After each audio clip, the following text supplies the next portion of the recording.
Et à 7h53 sur LCI, soyez les bienvenus si vous nous rejoignez, tous acteurs du changement. Bien sûr, la chronique des innovations sociales avec vous, Sylvia, comme chaque semaine. Et vous nous parlez d'un modèle, un nouveau modèle qui fait avancer l'innovation sociale. C'est la co-création. De quoi s'agit-il ? Mais la co-création, c'est une nouvelle forme de coopération entre entreprises classiques, entreprises à vocation sociale, pouvoir public. L'objectif, c'est de travailler main dans la main pour avoir à la fois un impact social et un bon modèle économique. Travailler donc chacun dans ses compétences, mais ensemble.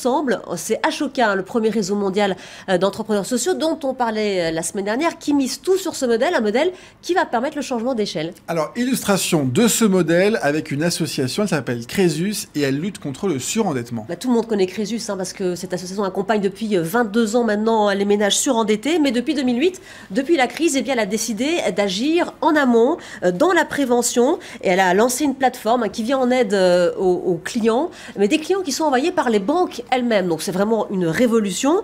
Chaque année, il y a environ 4000 dossiers qui sont traités. L'objectif, c'est de multiplier par 10 ce chiffre. Et du coup, chacun y trouve son compte. Oui, il suffit de regarder cette DLS que vous venez de voir sur l'écran. 167 millions d'euros ont été épargnés l'an dernier par les banques. Donc vous imaginez ce chiffre multiplié par 10, ce que ça donne. Et l'impact social est prodigieux car de nombreuses familles sont littéralement sauvées. Peut-être que vous ne le savez pas, mais en France, il y a à peu près 3 suicides par jour qui sont liés au surendettement.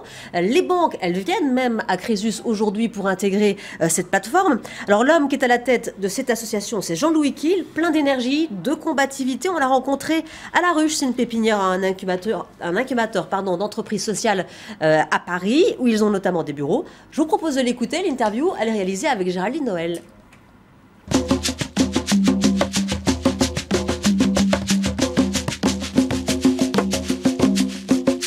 Jean-Louis Kiel, bonjour. Bonjour. En quoi est-ce que Crésus est un modèle unique ? En quoi l'avez-vous rendu unique ? Alors Crésus est un modèle unique en ce sens c'est une des seules institutions à accueillir les ménages surendettés en grave difficulté. Malheureusement, la situation s'est encore aggravée et en 2008, on a dit on va faire de la prévention. Il ne s'agit pas seulement de traiter les gens qui ont la gangrène et qui viennent chez nous très tard, si bien qu'il faut couper le bras. On va essayer d'agir beaucoup plus vite. Justement, vous avez lancé donc cette plateforme de prévention en 2008. Vous êtes un des exemples de co-création, c'est-à-dire que vous avez élaboré un partenariat gagnant-gagnant avec des établissements financiers. Expliquez-nous comment ça marche. On a construit main dans la main un modèle de prévention qui est vraiment unique au monde, je crois, où en temps réel, un banquier, au lieu d'attendre que le client soit exsangue, essaye même de détecter les premiers signes de fragilité et lui propose d'être accompagné et d'être pris en main par une association qui est totalement neutre, un médiateur en quelque sorte. Est-ce que vous, à l'époque, quand vous essayez de convaincre les banques, vous saviez que vous co-créiez déjà ? C'était indispensable.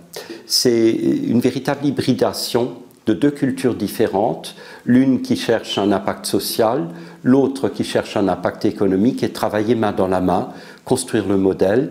Et ce qui est extraordinaire, c'est que les partenaires aujourd'hui nous disent « vous nous redonnez des valeurs », en quelque sorte. On avait perdu ces valeurs, je dirais ces valeurs humaines. On peut détourner la tête lorsqu'on voit quelqu'un dans la rue. Mais au contraire, si on l'aide à se relever, je crois que celui qui donne ce coup de pouce, donc le banquier ou l'établissement financier, il retrouve un sens à son métier. Vous allez plus loin et vous proposez un programme d'éducation financière avec un jeu que vous avez lancé cet automne auprès des jeunes. Expliquez-nous. Je me suis aperçu que les gamins, au bout de 15 minutes, décrochaient. C'est-à-dire le cours magistral, ça ne marche plus. Et au bout de 5 ans, on a trouvé enfin un jeu où au bout d'1h15, vous avez compris comment marche la banque, comment marche un budget. 80% de nos concitoyens ne savent pas calculer un taux d'intérêt. Et bien à la fin du jeu, vous savez le calculer. Donc on est aujourd'hui d'ailleurs dans une société où il faut conjuguer à la fois l'opulence, parce que tout paraît possible, et une certaine frugalité. Et si on arrive à faire les deux, on aura un monde meilleur. Merci Jean-Louis Kiel. Merci. Voilà, alors Jean-Louis Kiel milite également pour la création d'un fichier national du crédit à la consommation.